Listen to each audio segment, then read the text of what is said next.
Alright, so for my one pager, the unit is the Middle Ages, and the essential question is to what extent did the fall of Rome change government, economics, and society? I'll be focusing heavily on inquiry, mainly document analysis for this, but um,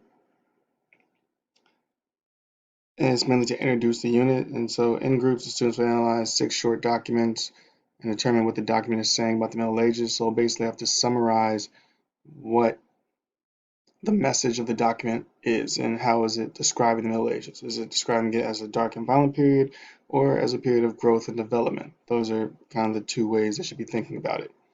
As they go through, the students will also decide on 2 to 3 adjectives per document as a way to describe the Middle Ages. And so basically, based off document A, the Middle Ages can be described as violent, or based off document D, the Middle Ages can be described as rich.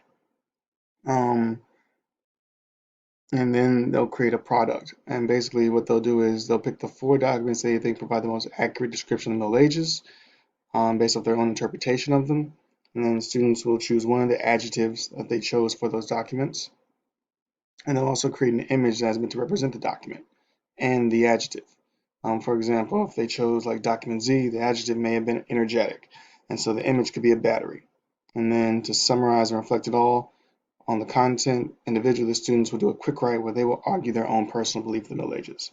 And I like this activity to kind of introduce it because it's collaboration. There's also looking at complex text, but they are manageable.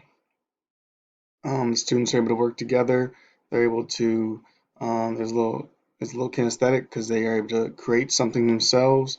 And so it hits multiple levels of Costa's thinking.